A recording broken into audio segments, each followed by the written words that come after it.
Muito boa noite a todos, ou bom dia, né? Dependendo do horário que você vai ver o vídeo. Vamos então fazer aquela revisão da disciplina de Direito Penal do curso de formação de soldados para a prova que será aplicada, né? Baseada naquele roteiro entregue pelo coordenador da disciplina. Nós temos também aquele exercício que foi passado para vocês, mas eu vou passar o gabarito do exercício com comentários sobre as questões certas e erradas. Acho que vai facilitar o estudo de vocês. E eu optei, durante essa aula que nós temos agora, essa 1 hora aula, simplesmente me concentrar na revisão. Talvez seja mais produtivo, né? Porque o exercício vocês terão nas mãos ali. É claro que eventuais dúvidas, ou qualquer questionamento, né, os senhores podem entrar em contato comigo no WhatsApp pelo privado ou no grupo mesmo, e a gente vai tentando solucionar, né?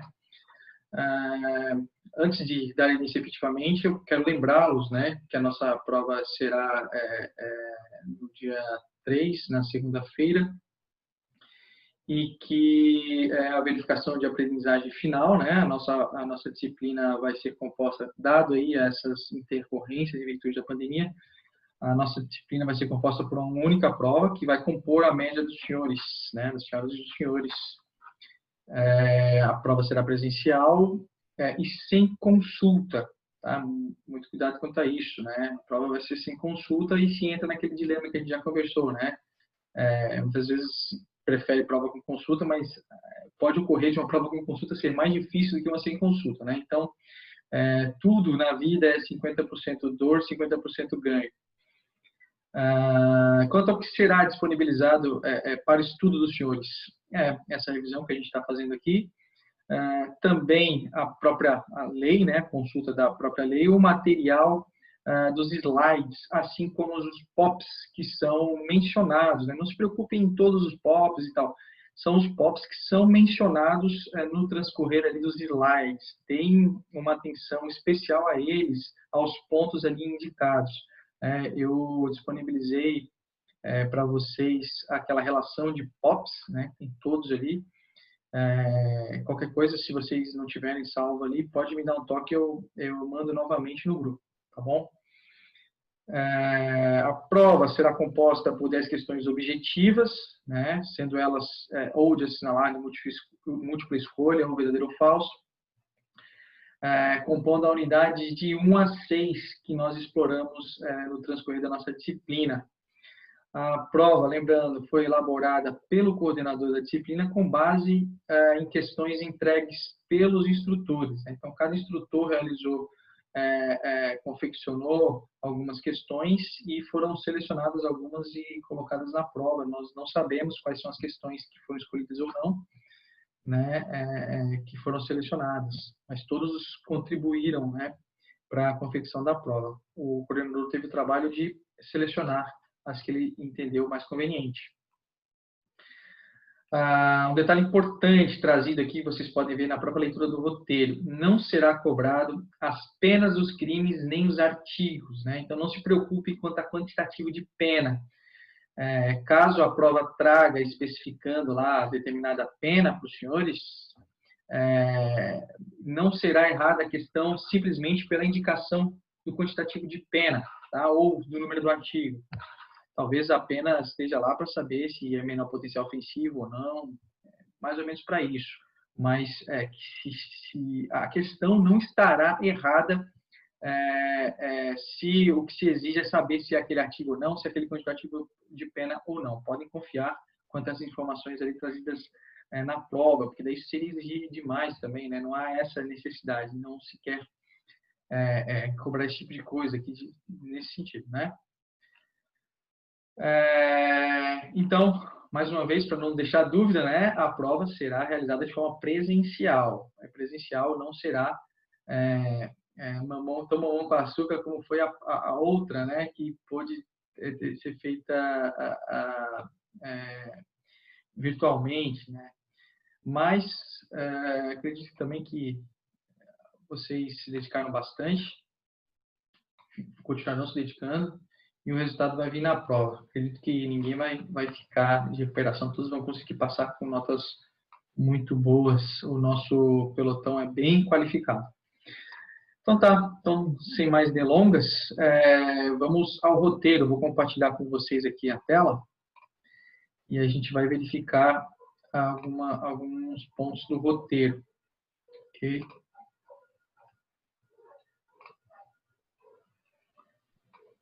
A gente vai seguir aqui, então, primeiro, a questão 1, com base nos crimes contra a pessoa, e foi-se pensado, né, o crime de homicídio, induzimento e instigação ao suicídio ou automutilação e crime de lesão corporal.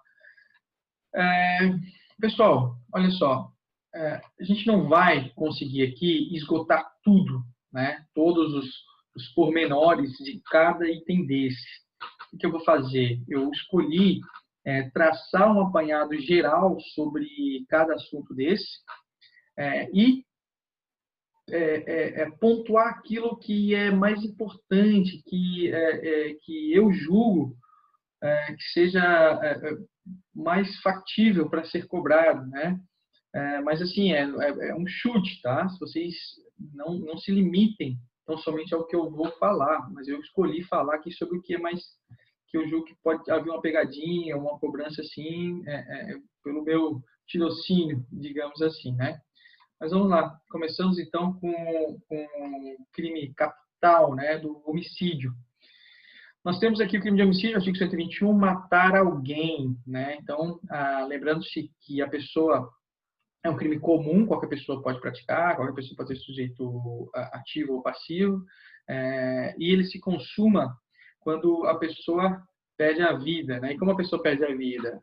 Clinicamente e para o direito penal é quando cessa as atividades cerebrais, quando há morte cerebral, né?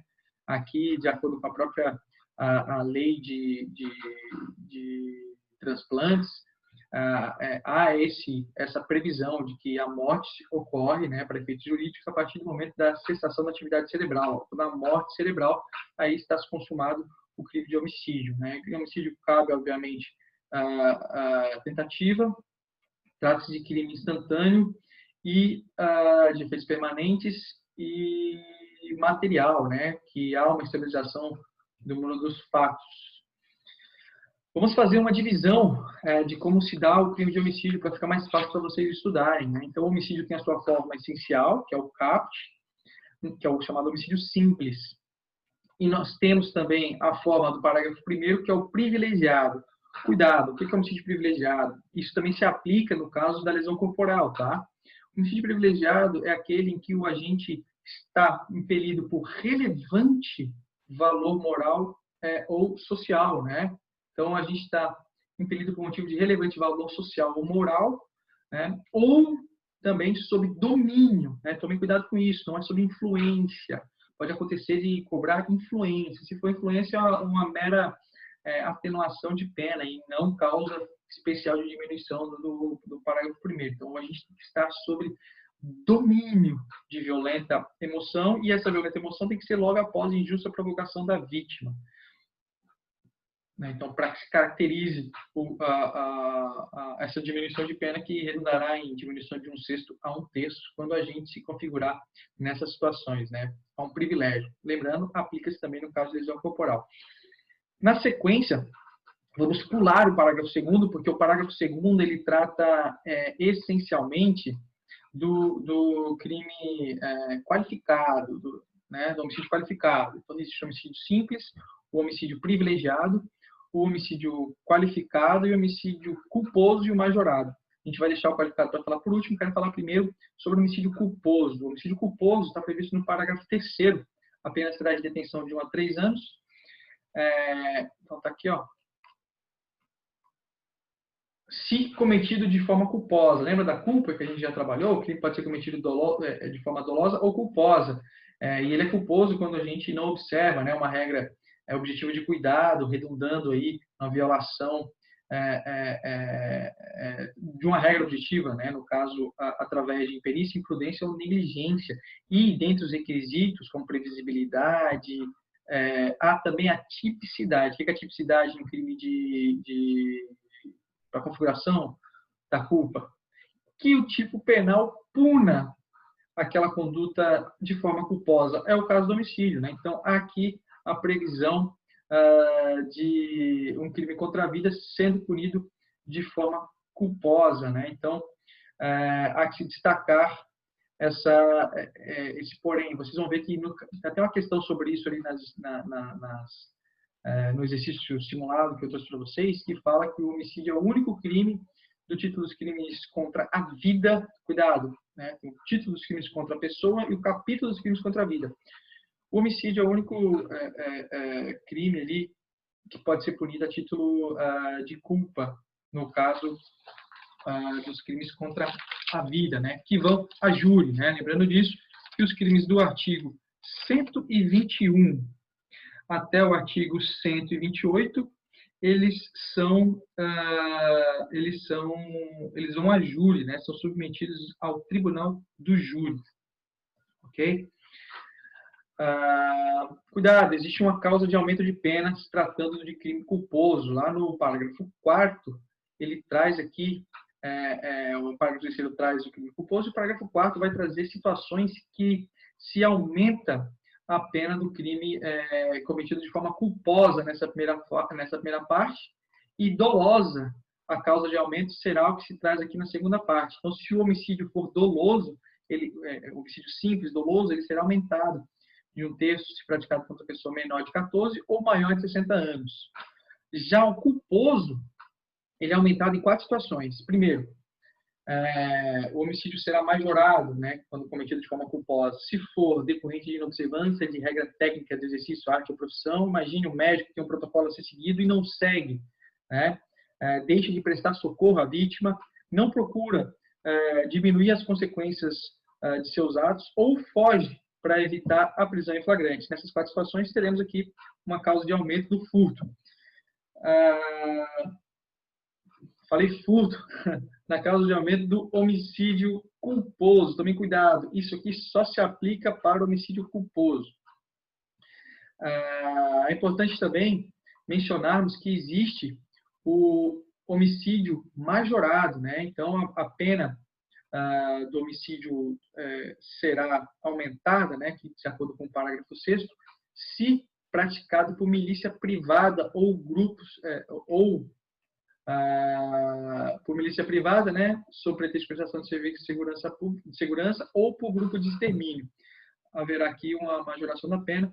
E o doloso também, que é o crime culposo, parágrafo 7º, depois a gente fala sobre isso. É o crime, aliás, doloso, mas é o qualificado pelo feminicídio.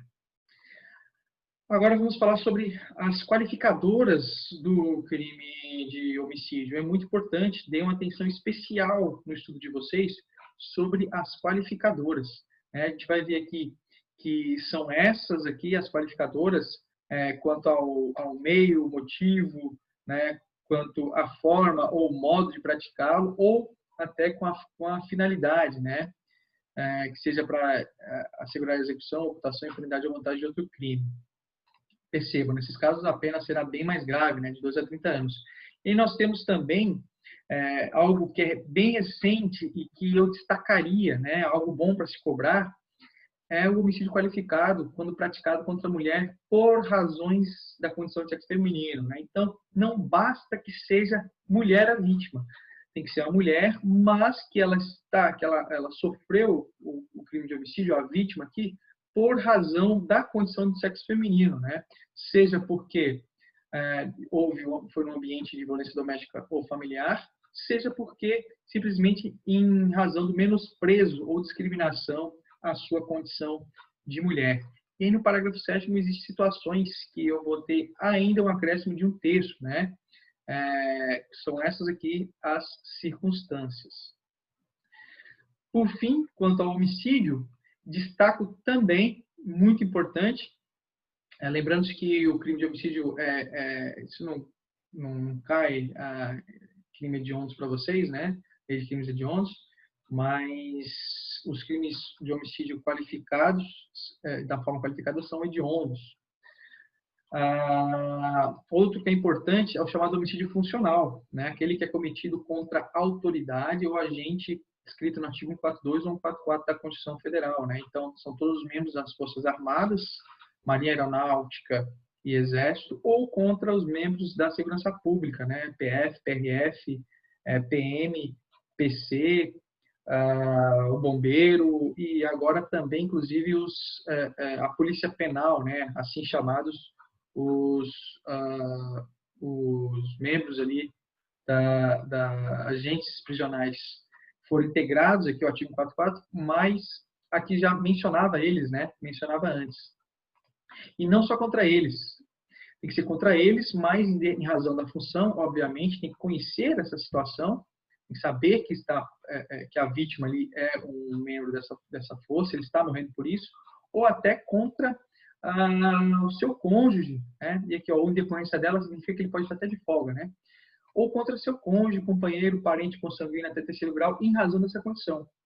Então, às vezes, como forma de punir, né, aqueles salves que existem lá nessas facções, eles dão ordem para que matem determinados membros da segurança pública e, às vezes, até os seus companheiros, como forma de trazer uma dor maior para esses agentes. Então, tomem cuidado com o homicídio, julgo muito importante aí para a prova. Na sequência, a gente vai para o artigo 122. O artigo 122 ele foi trazido uma nova roupagem a ele pela Lei 13.968, né? É uma lei aqui que foi logo na sequência do pacote anticrime. O que aconteceu? Foi acrescentada aqui no crime de participação. Ele é vulgarmente conhecido como crime de participação no suicídio, né? Sabemos que o suicídio não é crime. O que é crime é aquele que participa na prática do crime, né? Ele não pode ser coautor, porque senão ele vai cometer homicídio. Ele vai ser partícipe. O que é o partícipe? É aquele que instiga, induz ou auxilia materialmente, né? Instigar é fazer reforçar uma ideia existente, induzir é criar a ideia e auxiliar materialmente é fornecer meios para que a pessoa cometa o crime. O que foi acrescentado pela Lei 13.968 foi a situação da automutilação, né? Então, também, as pessoas, em decorrência daqueles crimes que aconteciam ciberneticamente, né? Também passou-se a punir o induzimento, instigação, auxílio à automutilação. Então, pessoas, na maioria das vezes, crianças, adolescentes, né? Que ainda não têm o seu desenvolvimento completo, são vítimas, são altamente vulneráveis, né, a situações como essa, e eles acabam se mutilando e houve a necessidade de alteração legislativa a partir disso. Então, aqui o crime de induzir ou instigar alguém a suicidar-se ou praticar automutilação ou prestar auxílio material para que o faça. Perceba, uma das alterações que foi trazida e que eu acho que isso é bem importante para ser cobrado é que antes dessa nova redação, o crime era punido somente, né, se houvesse o suicídio ou se o agente restasse com lesão corporal, né, de natureza grave. Agora não. Agora há um desdobramento do crime. Eu tenho a sua forma essencial do caput e que ele é ressalvado a parcela da doutrina como o Rogério Greco, que entende de forma diversa, mas, por exemplo, aqui o César Roberto Bittencourt entende que é formal, né? Então, o caput passou a ser formal. Lembra do crime formal? Aquele que não se exige o resultado material, ele se consuma, é o crime de resultado cortado, né? Então, ele se consuma com simples induzimento, instigação ou auxílio, né? Não precisa que a pessoa se suicide, ou tente se suicidar, ou reste lesionada, ou morra propriamente, ou se mutile. Não há necessidade disso. O crime já é punido antes, né? Com simples induzimento, instigação ou auxílio material. Só que aí vai haver um aumento dessa pena a depender do resultado, né? Então, aqui, se for o parágrafo primeiro, se restar lesão corporal de natureza grave dessa participação, há aqui o que a gente chama, né, do preceito secundário remetido. Né? Então, o preceito secundário do parágrafo 1º está dizendo o seguinte: o que vai acontecer? Vai se aplicar a pena da lesão corporal. Né? No caso do parágrafo 1º é a lesão corporal grave, no caso do parágrafo 2º é a lesão corporal gravíssima. Ok? Então, o que está dizendo? Perdão, voltando um pouquinho. Aqui, nós temos o parágrafo, deixa eu, cuidado, não se confundam, eu falei ao contrário aqui, tá? Vou falar de novo. No caso do parágrafo 1º, se resultar lesão corporal de natureza grave ou gravíssima, e o que é a lesão corporal de natureza grave ou gravíssima, e aqui mudo o que eu falei, é o que está descrito no parágrafo 1º e no parágrafo 2º do artigo 129. Né? A exemplo, perigo de vida, a exemplo, resultar aborto, aceleração de parto, né? Isso está tudo descrito lá. Restando qualquer daquela circunstância, de qualquer daquela situação, ele não vai responder pela pena do 129. O 129 está lá como a norma penal em branco, só para descrever o que é o tipo, né? Ele vai responder pela pena do parágrafo 1º, que está aqui, ó, reclusão de 1 a 3 anos. Cuidado, não se confunda com isso a partir da informação que eu dei anteriormente, tá? Agora, se o suicídio se consuma ou se da automutilação resulta morte, a pena passa a ser de 2 a 6 anos. Enfim, aqui tem mais alguns outros dobramentos, né? Um aumento de pena do dobro se é cometido em rede de computadores, né? Ou rede social, ou transmitido em tempo real, como acontecia naquele jogo da baleia azul. Um aumento de pena especial para o líder, né? O coordenador do grupo, ou rede virtual, enfim. E aí tem um detalhe. Aqui sim, no parágrafo 6º, acontece a informação que eu dei para vocês anteriormente. Aqui está dizendo o seguinte, o parágrafo 6º ele traz que, se nas hipóteses do parágrafo 1º, né, que é resultar lesão grave ou gravíssima, for cometido contra menor, pessoa vulnerável, né? Se você for lá no estupro de vulnerável, são aquelas pessoas que é menor de 14 anos ou pessoa que não tem, em razão de enfermidade ou deficiência mental, não tem necessidade de discernimento para os atos da prática da vida civil, né? Necessidade de discernimento para a prática de ato, enfim, ou em razão de circunstância transitória, não possa oferecer qualquer resistência. Nesse caso, aí sim, o que vai acontecer? Aí ele vai responder lá pela pena do artigo 129, parágrafo 2º, que é a lesão corporal gravíssima, né? Então, tomem cuidado com essa diferenciação, ok?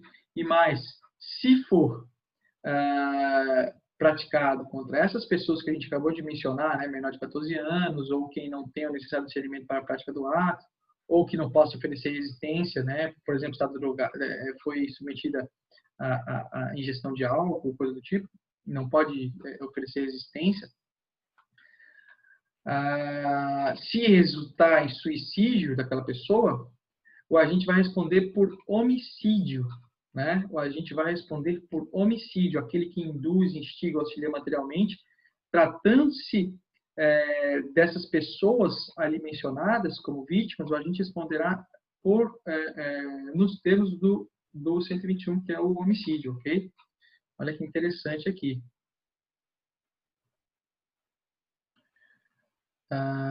Resultando morte, né? Então, resultando morte, a pessoa estando nessas circunstâncias, o agente responderá por homicídio. Ok? Perfeito. Vamos lá. No nosso roteiro, o próximo crime será o de lesão corporal, artigo 129. Então, a lesão corporal ela se divide em lesão corporal simples ou leve, né? Que é a do CAPT, com pena de 3 meses a 1 ano, que é ofender a integridade corporal ou a saúde de outrem. E ela se divide também em lesão corporal de natureza grave, que são as hipóteses do parágrafo 1º, né? Leiam e releiam isso aqui, vejam essa diferença aqui, que vai ter consequência, inclusive, no outro crime que a gente acabou de ver, do 122. Se restar essas situações aqui elencadas, a pena será de 1 a 5 anos, e o parágrafo 2º, que pese não estar escrito aqui gravíssima, a doutrina entende que aqui são as hipóteses da lesão corporal gravíssima, se resultar essas circunstâncias aqui, né? Percebam que elas são um pouco mais graves do que as outras. Enquanto aqui fala em debilidade de membro, sentido ou função, aqui fala em perda de membro, sentido ou função. Enquanto aqui fala em aceleração de parto, aqui fala em aborto, né? Então, tomem cuidado com essa diferenciação. Então, nós falamos da lesão corporal leve, que é a do CAPT, a grave, que é do parágrafo 1º, a gravíssima, que é do parágrafo 2º, e nós temos o chamado crime pré-doloso, homicídio pré-doloso, né? a lesão corporal seguida de morte. Diz assim, se o resultado é morte, as circunstâncias evidenciam que a gente não quis o resultado, nem assumiu o risco de produzi-lo, ele vai responder aqui por reclusão de 4 a 12 anos. Percebam isso aqui. O enunciado tem que ficar claro para vocês verificarem qual era o dolo do agente, né? Porque no crime pré-doloso, eu tenho dolo na iniciativa, né? Na ação inicial, e culpa no resultado, né? Dolo no consciente, culpa no consequente. Se eu tiver dolo no consequente também, se meu intento desde o início for matar, o agente não vai responder aqui pela lesão corporal seguida de morte, e sim lá pelo homicídio. Lembrando que lesão corporal seguida de morte não é submetida ao júri, né? Tem mais essa diferenciação. E lembrem-se que questão de pré-termo doloso se aplicam em inúmeros crimes, né? Em inúmeros crimes. Inclusive, por exemplo, no caso do próprio estupro, do aborto, enfim, dentre outros inúmeros crimes que pode haver isso aí, né? O que é importante saber também que há, como eu falei para vocês, a ocorrência do privilégio, né? Se a gente está motivado por relevante valor social ou moral, ou domínio de violenta emoção, logo em seguida a injusta provocação da vítima, pode haver uma redução de pena. Eu não falei para vocês lá no homicídio, mas o que acontece? Há a possibilidade, tanto no homicídio quanto na lesão corporal, haver aqui o chamado perdão judicial, né? No homicídio culposo, desculpe, deixa eu ser mais claro. No homicídio culposo e na lesão corporal culposa, tomem cuidado com isso, há a possibilidade de o juiz, verificando que a consequência do crime é mais gravosa do que qualquer pena que a gente possa sofrer, a exemplo de ficar tetraplégico, a exemplo de ter matado o próprio filho, coisa do tipo, o próprio esposo, enfim, o marido, o juiz pode deixar de aplicar a pena, né? Então, isso se chama perdão judicial. É aplicável no caso da lesão corporal e no caso do homicídio. Lesão culposa, então, né? Temos aqui também a hipótese da lesão culposa do parágrafo 6º. Alguns aumentos de pena, né? Ocorrendo as hipóteses lá praticado por grupo de extermínio, milícia privada, ou no exercício de arte, profissão ofício, deixar de prestar socorro, enfim, aquelas situações. Parágrafo 5º é a hipótese do perdão judicial, que acabei não mencionando para vocês, e que também se aplica ao caso de lesão corporal. Vamos lá. Aqui, destaquem, tá? Muito importante, muito cobrado em prova isso aqui. Violência doméstica. Lembrem-se, Lei Maria da Penha e violência doméstica são coisas diferentes, né? São coisas diferentes. A Lei Maria da Penha, a Lei 11.340 de 2006, ela traz mecanismos e pressupostos lá que vão trazer maior benefício à ofendida, né? Quando a vítima for mulher e se enquadrar naquelas condições de violência doméstica. Aqui eu tenho crime de violência doméstica, que é o crime de lesão corporal cometido no âmbito doméstico. Aqui, olhem isso, tomem cuidado com isso. A vítima pode ser homem ou mulher. Crime do artigo 129, parágrafo 9º, denominado violência doméstica, pode ter como vítima homem ou mulher, desde que seja contra ascendente, descendente, irmão, cônjuge, companheiro, ou ainda com quem convive ou ter convivido, ou ainda prevalecendo agente de relações domésticas, coabitação ou hospitalidade, né? Pessoas que moram juntas, enfim. Eu não aplico a pena da lesão corporal normal, eu vou aplicar a pena aqui maior, né? Um caso especial de aumento, nesse caso a pena é de 3 meses a 3 anos, nesses casos aqui. E é claro, se for praticado contra a mulher, aí sim eu vou aplicar também a Lei Maria da Penha, correto? Então temos algumas causas aqui de aumento aplicável, e aqui também fala sobre a mesma hipótese lá do homicídio funcional, também se aplica no caso de lesão corporal, né? Se praticada lesão dolosa contra esses agentes aqui, nessas condições, né? membros das Forças Armadas ou membros da Segurança Pública. Ok? Pessoal, então na sequência a gente vai falar sobre os crimes contra a honra, né, lá do artigo 138 em diante, né, que se inaugura com a calúnia. Vamos lá. Aqui é rapidão, hein? Então vamos tentar, na medida do possível, ainda ser mais rápido para a gente poder aproveitar mais informações. Primeira coisa, tenham em mente, existe honra objetiva e honra subjetiva. Honra objetiva é a reputação, o que terceiros pensam sobre aquela pessoa, e honra subjetiva é o autoconceito, né? Questão de autodignidade, o que a pessoa pensa sobre ela. O autoconceito, né? Tá ligado a questões de dignidade pessoal. Essa é a honra subjetiva, ligada ao indivíduo, e a honra objetiva está ligada à reputação que outras pessoas pensam sobre ela. A injúria ofende a honra subjetiva e a calúnia e difamação envolvem a honra objetiva, a reputação dessa pessoa na sociedade, né? Por isso que esses crimes que violam a honra objetiva são denominados crimes de plateia, porque eles se consumam quando outros têm notícia sobre isso. A calúnia, ela consiste-se em uma difamação qualificada, uma difamação especial. Por quê? A calúnia é quando alguém imputa falsamente um fato definido como crime a outra pessoa. Lembre-se, já falamos sobre isso, ele não está imputando uma qualidade negativa àquela pessoa, não está dizendo que ela é ladrão, que ela é, enfim, qualquer coisa. Ela está imputando um fato àquela pessoa, está dizendo que no dia tal a pessoa fez isso, isso e aquilo. Cuidado, existe o crime de denunciação caluniosa, que é um passo além no que se refere à calúnia. A denunciação caluniosa nós temos quando o agente dá início, né, à instauração de procedimento, à investigação, a partir de uma calúnia, quando sabe que o agente não praticou aquilo. Ok? Então, a calúnia é isso aqui se distingue do que se refere à denunciação caluniosa.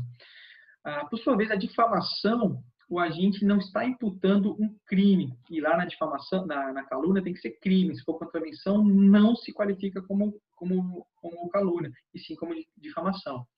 Então, na difamação, a pessoa também imputa um fato ofensivo à reputação da vítima, mas esse fato não se constitui crime, né? Mas é somente algo ofensivo à reputação dela, né? E é indiferente se é verdade ou não, né? É o chamado, como eu falei para vocês, crime de fofoca. A difamação é o crime de fofoca, né? Ninguém tem o direito aí de sair falando da vida dos outros, né? Isso é crime. Imputado com pena de 3 meses a 1 ano. Na sequência, nós temos a injúria. Né? A injúria, como eu falei anteriormente, é o crime que viola a honra pessoal, né? A honra subjetiva daquela pessoa, né? A autoconsciência, a sua autodignidade. Neste caso, o crime se consuma quando a pessoa tem notícia daquilo, né? Quando a ela é imputada um atributo, uma qualidade negativa, assim se dispõe. Por exemplo, quando chama de ladrão, de bandido, isso, aquilo, outro. Tenho aqui um crime de injúria e não um crime de calúnia. Tome cuidado. Vamos lá. Existe ainda a chamada injúria real. O que é injúria real? Quando, para a prática da injúria, o agente utiliza-se de vias de fato. Né? O que seria essa via de fato? Um tapa, um puxão de cabelo, cuspe, qualquer coisa desse tipo. Algo que, por sua natureza, pelo bem empregado, se considera aviltante. O que é aviltante? Humilhante, né? Um tapa no rosto ou coisa do tipo. Existe ainda a chamada injúria racial, né? Ou injúria discriminatória, né? Quando o agente se utiliza de elementos referentes à raça, cor, religião, origem ou condição da pessoa portadora de deficiência ou a pessoa seja idosa. O que é importante a gente saber aqui com relação aos crimes contra a honra? É que existe uma coisa chamada exceção da verdade. O que é exceção da verdade? Exceção da verdade é a pessoa fala, falei isso, mas é verdade. Né? É tese de defesa. A tese de defesa ela vai caber da exceção da verdade no caso da calúnia, de regra vai caber A calúnia também é punida contra os mortos, como eu estou falando aqui, né? Ela só não vai caber na calúnia nessas circunstâncias aqui. Depois vocês deem uma olhada em cada uma. E na difamação, de regra, não cabe, como eu falei para vocês, sendo verdade, sendo mentira, vai se constituir crime. Excepcionalmente, o agente pode provar que o fato é verdadeiro, quando, ali, ó, parágrafo único do 139. O ofendido é funcionário público e a ofensa é relativa às suas funções. Então, aquele que proferiu, né, ato difamatório à reputação daquele funcionário público, se ele conseguir provar isso, então há uma exceção da verdade e não responderá pelo crime. Já a injúria não cabe exceção da verdade, tá? Atentem-se a esse ponto. Ocorre que existe uma coisa chamada retratação também. A injúria, ela não comporta retratação, né? A gente pode se retratar do que falou lá em determinados casos, que vocês podem ver aqui depois na exclusão no 143. Cabe tão somente na calúnia ou na difamação, né? Desde que seja antes da sentença. Existem essas hipóteses aqui. Outra coisa que julgo muito importante vocês saberem é com relação à ação penal. Tem minúcias aqui que vocês precisam ter ciência.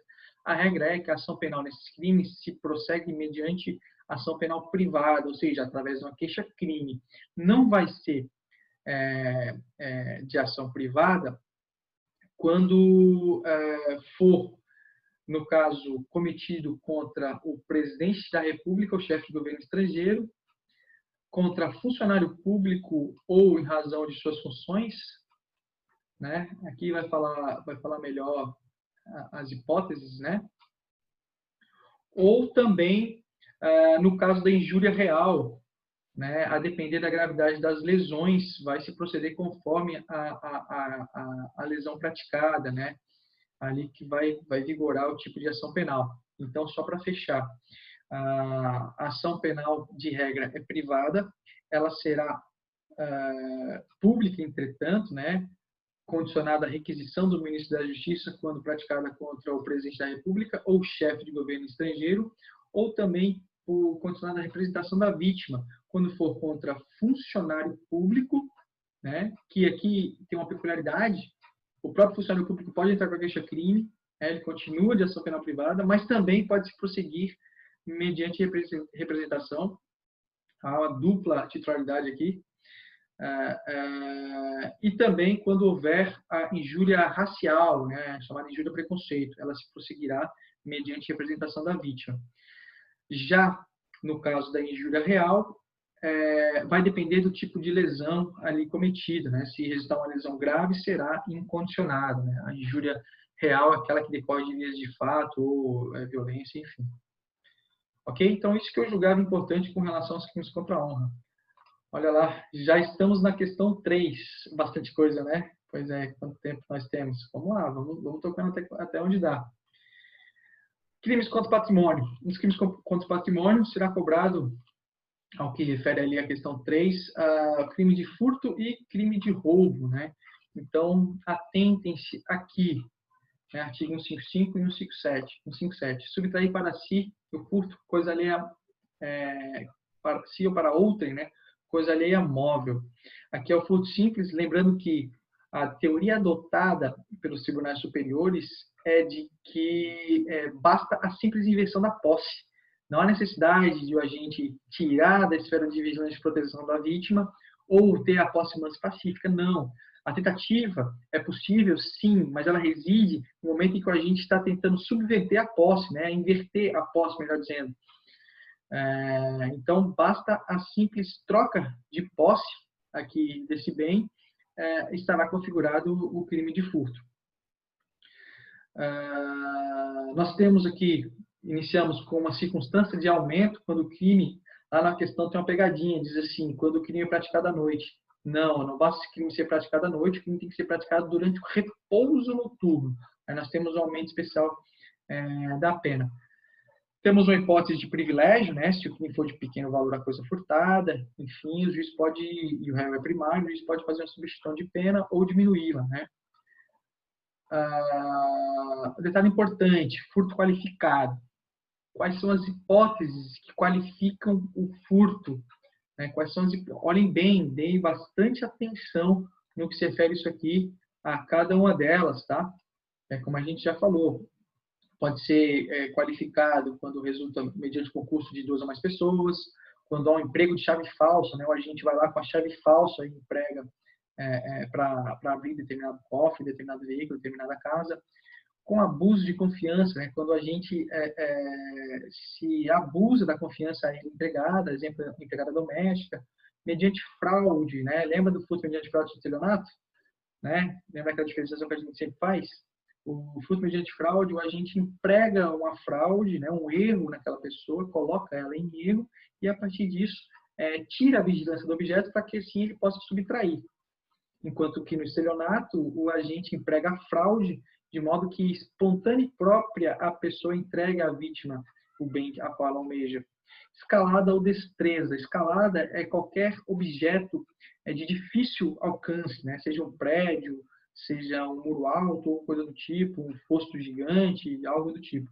O destreza é habilidade, né? Então, quando a gente se utiliza da habilidade dele para conseguir furtar alguma coisa, estará configurado o crime mediante essa qualificadora, né? Mas essa destreza tem que ser algo que ele consiga, né, lograr êxito no que se refere a eludir, muitas vezes, o agente, né? Se ele não conseguir, não estará configurada a destreza. Não basta ele ter destreza, ele tem que agir com destreza. Os batedores de carteira, por exemplo, né, que as pessoas são furtadas e nem percebem que perderam as suas carteiras, entre outras circunstâncias, né? Também com destruição ou rompimento de obstáculo à subtração da coisa. Deu exemplo da pessoa que quebra a janela, né, para entrar dentro da casa, arromba a porta, né, todas essas formas qualificam o crime de furto. Se for, olha só, se para a prática do crime de furto houver emprego de explosivo ou artefato análogo, temos aqui uma pena diferenciada. Se for de veículo levado para o exterior também, aqui o abigeato, né? Quando é praticado, a subtração se dá através de bem semovente, né? O animal, nesse caso. E aqui, o parágrafo 7º tem a hipótese de que não é que o agente empregou substância explosiva, o agente se destina a subtrair substâncias explosivas ou análogas, né? Assim se dá. Na sequência, o roubo. O roubo é um crime complexo. Por quê? Porque há duas coisas aqui. Há inicialmente um constrangimento, né? Aqui inicialmente, na verdade, uma violência ou uma grave ameaça, mais a subtração patrimonial, né? Que essa violência ou grave ameaça pode ser empregada antes do agente ter acesso à coisa, né? Para que o agente tenha acesso à coisa, e pode ser empregada também depois. No primeiro caso, eu tenho o crime de roubo próprio do artigo 157, e na segunda situação, eu tenho aqui a segunda parte, né, do 157, que é o roubo impróprio, que o agente subtraiu a coisa, mas para segurar a posse, a detenção daquilo, ele necessita empregar a força, né? Então, tome cuidado com essa diferenciação que existe aí, né? Então, as situações aqui que há aumento de pena no caso do roubo, né, o chamado roubo majorado ou circunstanciado. Aqui, ainda o roubo qualificado, né, chamado de latrocínio, quando praticado e resulta morte, né? Neste caso, também temos aqui o roubo e que, decorrente da violência, resulta lesão grave. Ok? Então, seria isso. Vamos aqui à questão que vai falar dos crimes contra a dignidade sexual. Bastante coisa, né? Daqui a pouco eu vou interromper, aí eu faço um novo vídeo que vai acabar os 40 minutos, mas ele me avisa aqui, não sei dizer quanto tempo falta.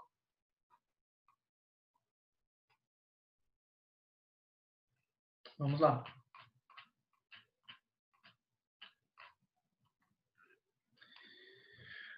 Crime de estupro, né? Artigo 213. O crime de estupro ele foi modificado, né, recentemente, aliás, em 2009 ainda, recentemente, faz 11 anos. Havia o crime de atentado violento ao pudor e o crime de estupro, eles foram aglutinados na mesma figura típica, aplicando-se aqui o princípio da continuidade normativa típica, né? Não houve uma abolição do crime, mas houve simplesmente o deslocamento da figura típica da normativa para o artigo 213. Constranger alguém, né? Então aqui a necessidade de um constrangimento, ou seja, a pessoa fazer algo sem a vontade dela. E esse constrangimento ele é obtido mediante uma grave ameaça, né, ou uma violência. E o agente quer obter aqui uma conjunção carnal ou um ato de libidinoso diverso da conjunção carnal. Mas, como a gente viu, ele primeiro tem que praticar através de um constrangimento, ou seja, a pessoa não quer aquilo, tem que ser realizado mediante violência ou grave ameaça, né? E assim praticar esse ato com vistas à satisfação de sua lascívia, né? Que é o ato libidinoso. Aí teremos aqui a pena de 6 a 10 anos. Aqui é simples, é o roubo, o furto. É o crime normal, essa é a essência. O que vocês têm que saber são as particularidades do crime de estupro, né?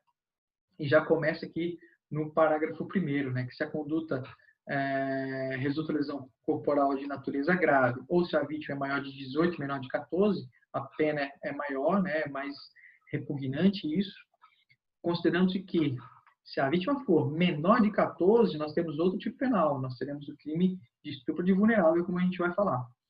E nós temos também aqui o aumento de pena, né, se resulta a morte, a pena passa a ser de 12 a 30 anos. Na sequência, temos o crime de estelionato sexual, né, que é a violação sexual mediante fraude. É aquela pessoa que tem condição carnal, praticar outro ato criminoso com alguém, mediante fraude ou outro meio que impeça ou dificulte a livre manifestação da vítima. Condição carnal é uma relação sexual propriamente consentida. Ou outro ato libidinoso é a palpação à genitália da vítima, né? Pode ocorrer. Ou qualquer outra situação do gênero, sem o consentimento dela. Na verdade, ela tem o consentimento, mas o consentimento é viciado, né? A pessoa acha que é uma coisa, mas é outra. Existe o exemplo aqui do médico que submete a paciente a situação que não é necessária, né? Dentre outras circunstâncias. O exemplo do baile de máscaras, né? Quando a pessoa tem relação sexual com uma pessoa, achando que é com outra. Enfim, inúmeras outras hipóteses, ok? E temos uma inovação aqui, né? 215A, que é o crime de importunação sexual. Praticar com alguém sem a sua anuência. Ato libidinoso com o objetivo de satisfazer a própria lascívia ou a de terceiro. Né? Isso que foi criado através daquelas inúmeras ocorrências em São Paulo, em ônibus coletivos, enfim, de grande circulação de pessoas, em que as pessoas se aproveitavam dessas circunstâncias para tirar proveito, né, se encoxando, se masturbando em cima de outras pessoas. Aqui se difere do estupro, porque o agente, nesse caso, que pese a ser um ato libidinoso que ele está praticando, ele não está praticando com violência ou com grave ameaça contra a pessoa, né? Ele não está fazendo a pessoa se constranger inicialmente para assim ele poder ter essa relação, né? Ter essa satisfação da sua lascívia. Aqui é algo mais simples, né? Porque, a depender do caso em concreto, vai se caracterizar o crime de estupro. Então, isso que se diferencia. A gente não vai empregar violência nem grave ameaça para praticá-lo, né? Ok?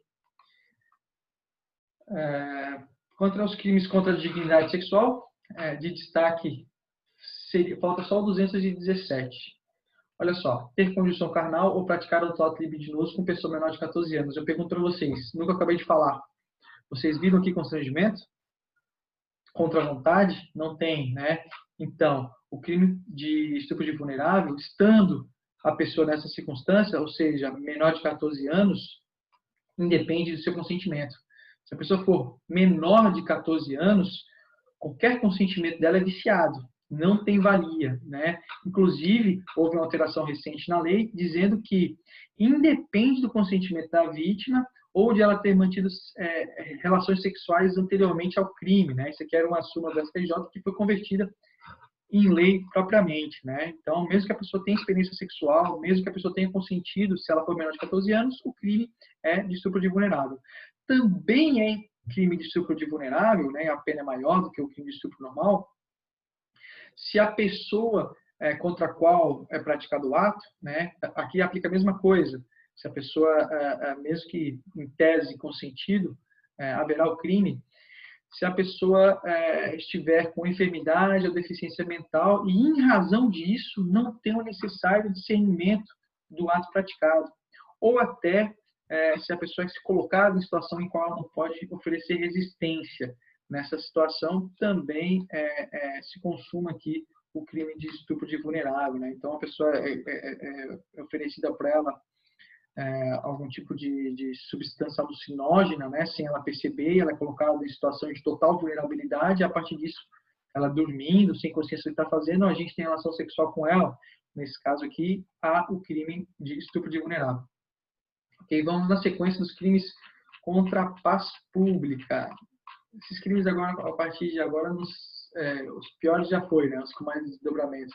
Esses aqui só são, vocês precisam apenas conhecê-los, né, e a forma como eles são praticados, conhecerem a forma essenciais, elementares deles. Olha lá, o 286 em diante, né? Vamos fazer então uma distinção de cada um deles. A incitação ao crime. O que é incitação ao crime? É aquela pessoa que publicamente, tá? Isso é importante, né? Fato determinado, incita aquelas pessoas a praticar determinado crime, né? Aqui não pode ser algo genérico, abstrato, tenham configurado o crime de incitação ao crime. É um crime formal, ou seja, as pessoas, a partir desse incitamento, não precisam cometer o crime a qual elas foram incitadas. O crime já está cometido anteriormente, né? Assim, com a simples incitação, sob pena de ocorrer aqui um concurso de agentes na modalidade de participação, né? Apologia de crime ou criminoso, é aquela pessoa que também publicamente faz apologia, né? Ou seja, enaltece a figura de um criminoso, alguém que cometeu determinado crime ou de algum fato, né? Criminoso cometido, né? Se ele faz apologia disso, enaltece como algo bom, como algo, uma conduta a ser replicada, tenho aqui, isso se faz publicamente, tenho aqui o crime de apologia ao crime ou ao criminoso. Cuidado aqui que pode ser trocado, né? No exercício ele foi trocado, colocou o crime de apologia de crime de criminoso com a conduta da incitação à prática de crime, né? Houve essa mudança, então tentem distinguir bem isso aqui. Na sequência tem o crime de associação criminosa. O que é associação criminosa? São associação, ou seja, a união, né, de pessoas. Aqui a necessidade do que se chama de affectus societatis, né, que a pessoa tem que ter a ideia de estabilidade e permanência, e se unirem pelo menos 3 pessoas, tá? Tomem cuidado, não é mais de 3 ou 4, e nem 2. Há aqui a necessidade de 3 ou mais pessoas, né? Eu falo nem 4, que talvez assim, vai se configurar só se tiver 4. Não, configura-se já com 3, nesse sentido, né? Então, 3 ou mais pessoas para o fim específico de cometer crimes, percebam, está no plural, né? Então, são crimes que essas pessoas têm a ideia de cometê-lo. Porque se for um crime único, elas se reunirem para cometer crime único, eu tenho que concurso de agentes, simplesmente, né? E se for contravenções penais, também não tem o crime de associação criminosa, ok? Aí aqui há aumento de pena se for associação armada ou se tiver participação de criança ou adolescente. E na sequência tem o crime de constituição de milícia privada, que é constituir, organizar, integrar, manter ou custear. Esses são os verbos nucleares. Organização paramilitar, ou seja, ao lado da militar, aquelas que se vestem, se portam como se militares fossem. Milícia privada ou grupo, esquadrão, com a finalidade de praticar qualquer dos crimes previstos no Código Penal. Mais uma vez, não é contravenção penal, são crimes, tá? se está se consumado o crime com a simples constituição ou organização. Não é necessário que o agente pratique crimes, né? Que essa organização, essa milícia privada, ela pratique crimes, enfim, não há essa necessidade. A simples constituição delas, a simples integração delas, já se consuma o crime, ok? A pena é punida de 4 a 8 anos. Na sequência, vamos lá aos crimes contra a fé pública, né? Nós iniciamos aqui do título dos crimes contra a fé pública, moeda falsa. Moeda falsa, bem tranquilo, né?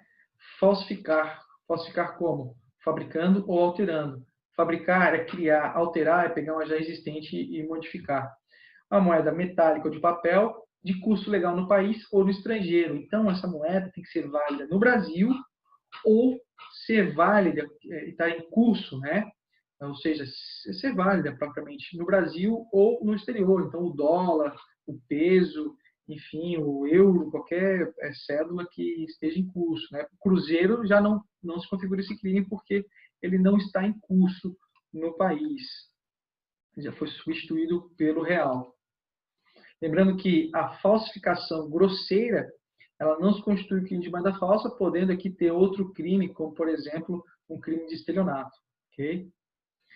Na sequência, também incorre na mesma pena aquela pessoa, aqui tem uma distinção interessante para que se deva fazer, que é o seguinte: na mesma pena vai incorrer aquele que reintroduz essa moeda falsa em circulação, né? Olha lá.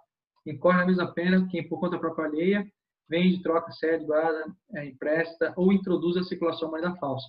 Tanto quem fabricou, quanto quem introduziu, se foi outra pessoa, a moeda falsa. Se for a mesma pessoa, obviamente, vai responder por um só crime. Agora, temos aqui um destaque interessante.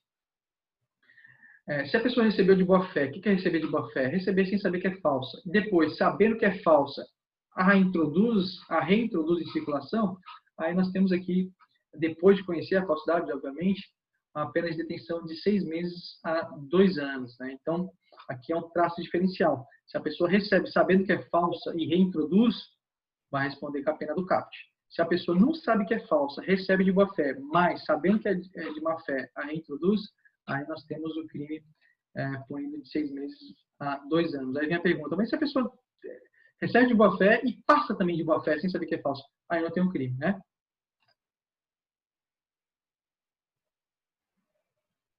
Ok.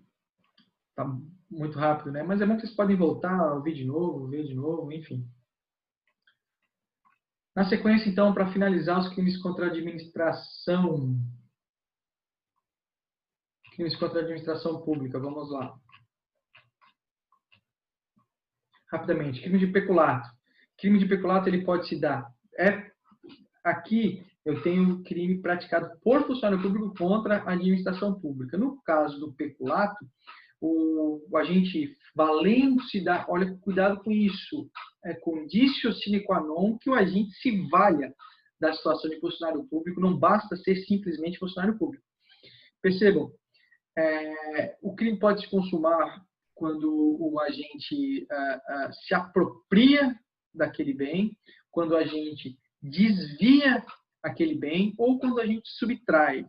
Eu tenho o peculato apropriação, peculato desvio, peculato furto. No caso do furto, é punido através do parágrafo 1º e a apropriação e desvio são punidos no caput. Okay? Essa é a diferenciação que se faz. Aqui, nós temos um crime contra a administração punido a título culposo. Olha só que interessante. Lembra da tipicidade prevista na culpa? Desculpa, exatamente, a tipicidade prevista como elemento da culpa, a necessidade que o crime seja punido também a título de culpa para que o agente responda quando cometê-lo culposamente.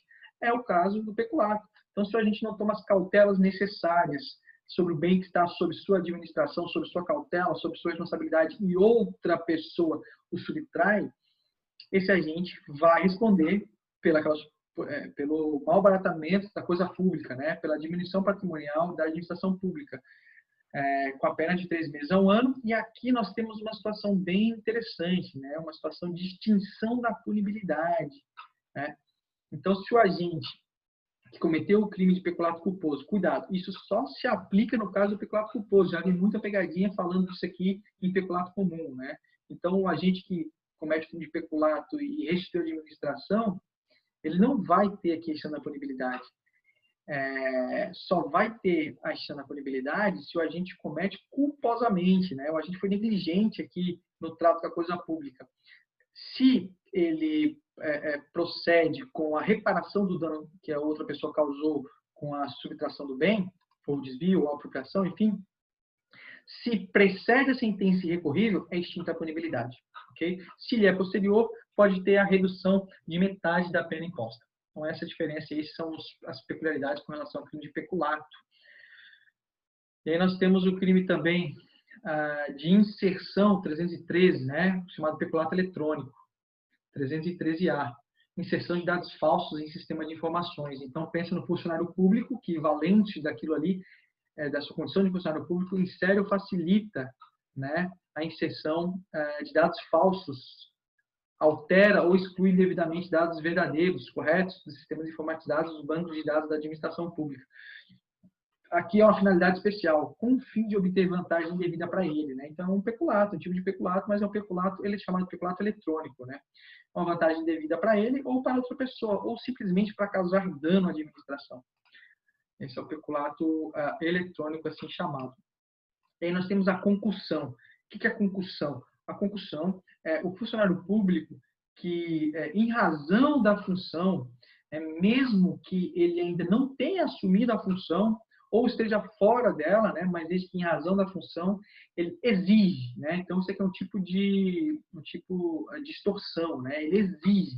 Não fala aqui em solicitar ou receber, tá? Ele exige a vantagem devida para praticar o ato, enfim. Em decorrência de sua função, teremos a prática do crime de concussão. E aí existe o excesso de exação, ou seja, se o funcionário exige, e essa exigência se dá de tributo ou contribuição social, que sabe ou saberia, sabe ou deveria saber que é indevido, ou até quando devido emprega meio vexatório. Tem aqui o chamado excesso de exação, né? Ok, na sequência, vamos lá para o crime de resistência, 329. Crime de resistência, senhores, ele é um crime praticado por um particular contra a administração pública. Até agora vimos os crimes praticados por funcionário público contra a administração, agora é um particular. Então, o crime de resistência ele está consumado quando o agente se opõe à ordem legal. Perceba, a ordem tem que ser legal, né? E essa oposição não basta simples oposição, tem que ser oposição mediante violência ou ameaça, né? Ele quer se opor àquele ato legal praticado na tentativa do funcionário de praticá-lo, né? E ele se opõe com a emprego de violência ou emprego de ameaça ao funcionário ou a um terceiro que está auxiliando o funcionário público, né? O exemplo particular que ajuda a polícia, ajuda o oficial de justiça, como por exemplo, né? E essa violência empregada contra eles, né? O exercício que a gente viu ali, o cara que taca pedra na polícia para que a polícia não o prenda, por exemplo, né? E aí temos aqui uma situação de aumento de pena, né? Se, em razão da resistência, o ato não se executa, há um aumento de pena de 1 a 3 anos, né? Percebam, isso não acontece no caso da desobediência, tá? Só no caso da resistência. As penas desses artigos são aplicáveis se prejuízo correspondente à violência. O que significa isso? Se o agente, além de se opor à execução do ato, né, através resistindo, né, dispara um tiro contra, por exemplo, um policial, e o policial vem a óbito, ele vai responder tanto pela resistência quanto pelo óbito, pelo homicídio. Se ele lesiona, vai responder pela lesão corporal e pela resistência, né? Isso eu falei antes ali, mas vai responder pela resistência e pelo homicídio. No segundo caso, vai responder pela resistência e pela lesão corporal. Ok? A desobediência. Ok, eu preciso falar também da desobediência.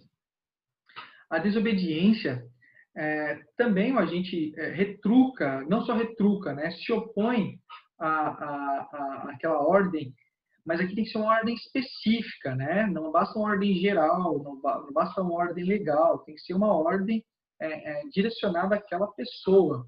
E ela deixa de acatar essa ordem. Então, eu tenho o crime de desobediência, né, quando praticada e emanada por um funcionário público. Mas essa ordem, como a gente viu, tem que ser legal, tem que ser uma ordem prevista em lei, porque senão a gente não é obrigado a fazer algo, senão ninguém é obrigado a fazer ou deixar de fazer algo, senão em virtude de lei, né? Assim diz o princípio da legalidade.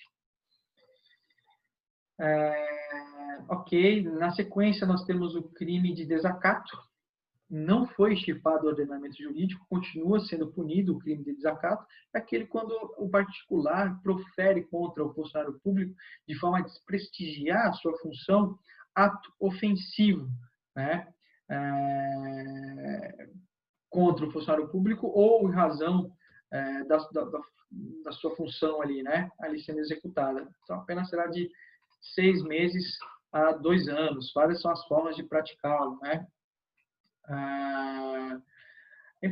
Tem aqui a previsão do crime de denunciação caluniosa e comunicação falsa de crime, que a gente vai ver agora.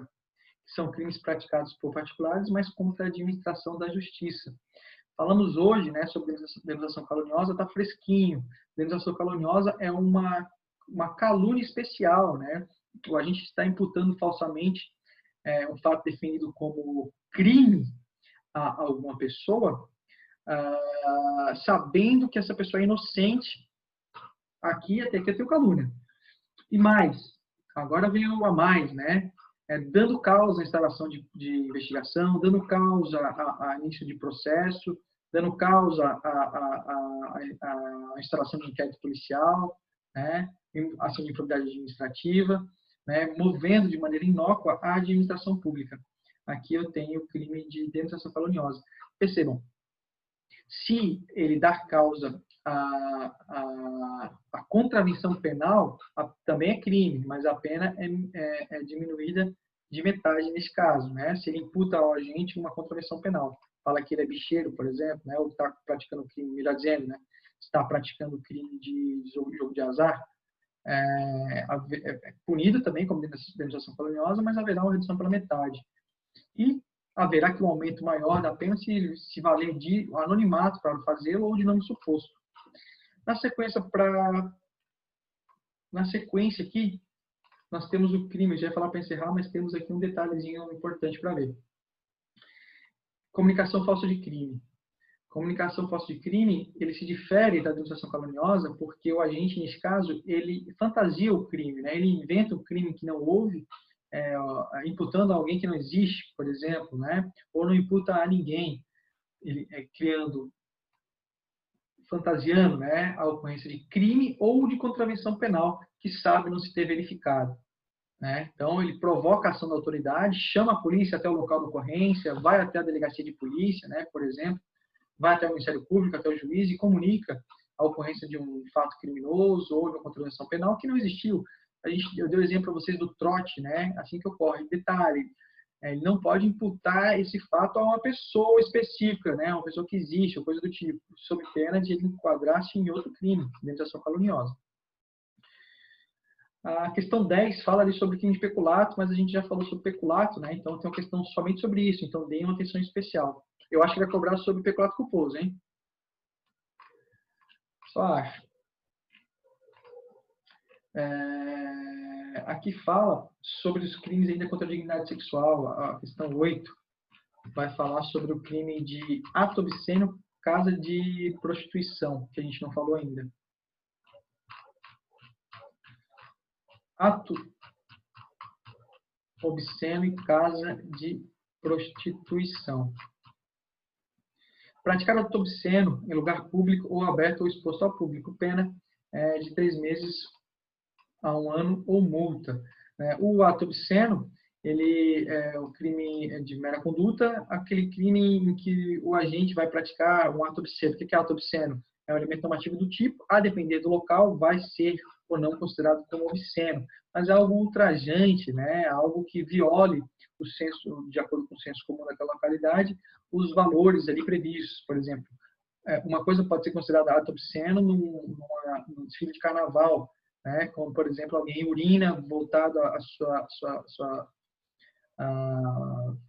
pratica o ato mictório voltado para o público, quando ele poderia praticá-lo voltado para o muro, coisa do tipo. Outra coisa o agente praticar um outro ato em determinado local, e aí vai se configurar ou não, a depender da circunstância, ato obsceno, né?